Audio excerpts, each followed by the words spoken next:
Have you ever felt emotionally tired but kept showing up like nothing was wrong? Stay tuned for how emotional exhaustion builds when you are always the one who handles everything.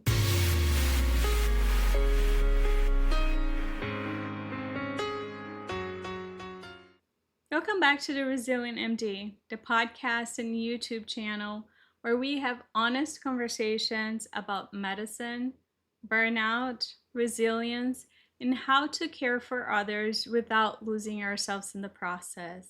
I'm Dr. Anna McDowell, certified life coach, allergist, and your host. Today's episode is about something many women physicians and high achievers don't always say out loud. What happens when you're always the strong one, the reliable one, the composed one, the one who handles it?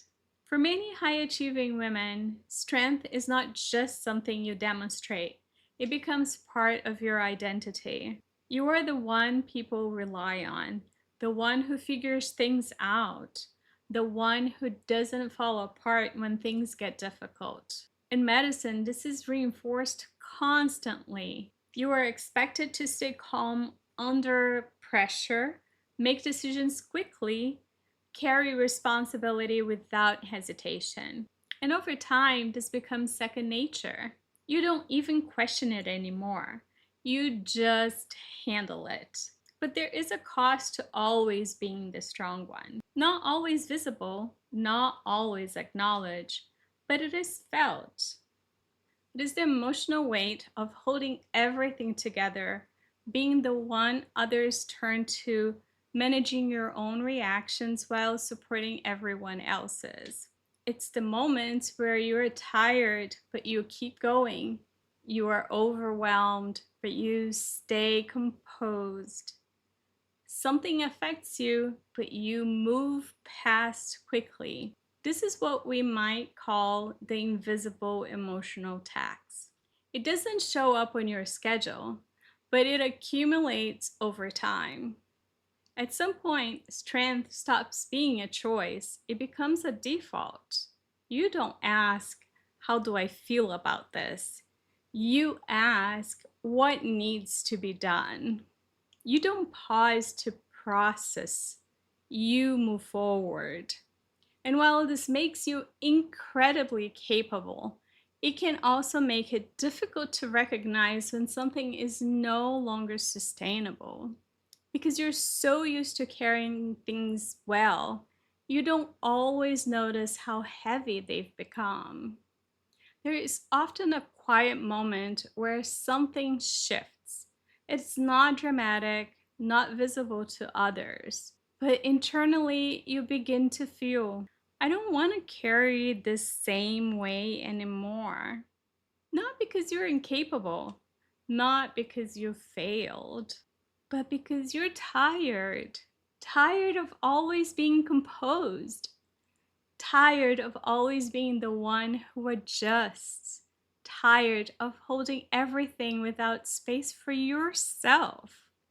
And this can feel confusing because strength has always been something you have been proud of.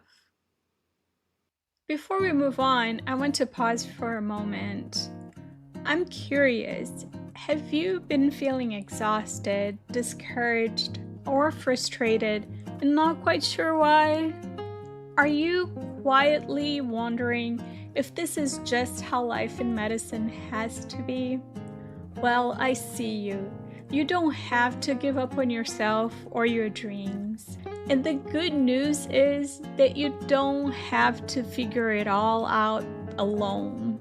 I built a 6-week one-on-one coaching program designed to help women physicians gently remove the barriers keeping them stuck and rediscover clarity, balance, and purpose. It is called the Resilient MD, just like the podcast and YouTube channel.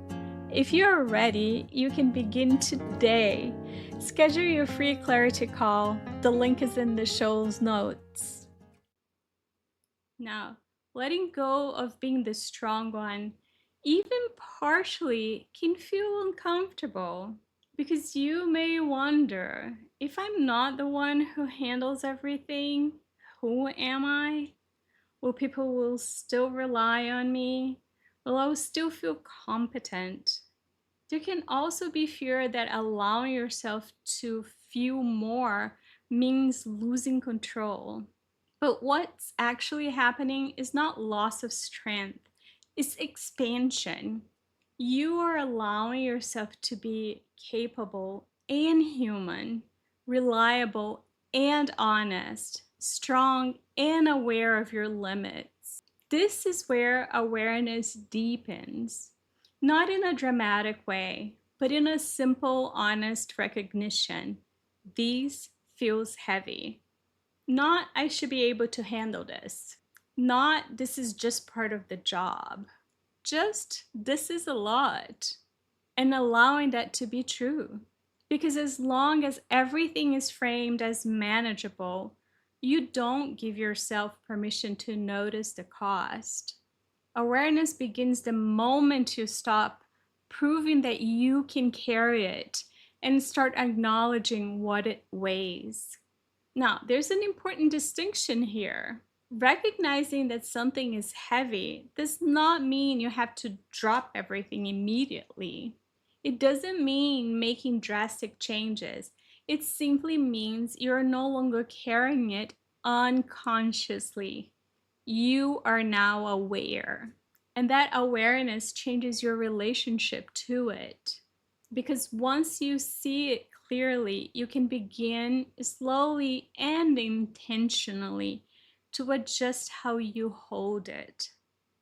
If you've been this strong one for a long time, I want you to know this. You don't have to stop being strong, but your strength doesn't have to exclude you.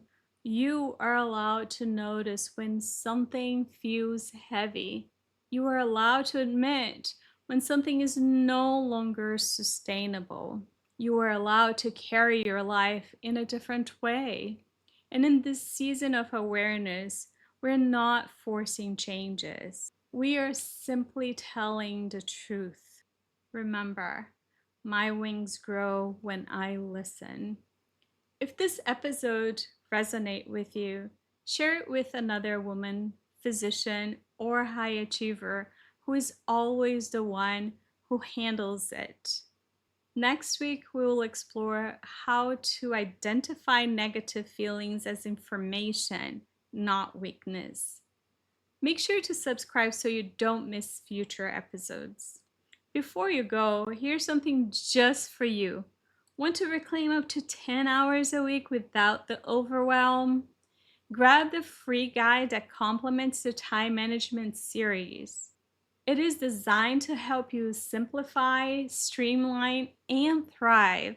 Get yours at annamcdowell.com/guide or click the link in the description below.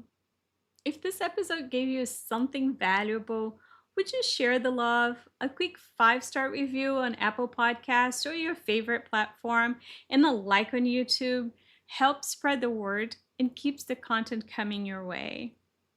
Thank you for being here. Thank you for your honesty, and thank you for allowing yourself to be strong in a way that also includes you. I'm Dr. Anna McDowell, a resilient MD just like you. I'll see you next week.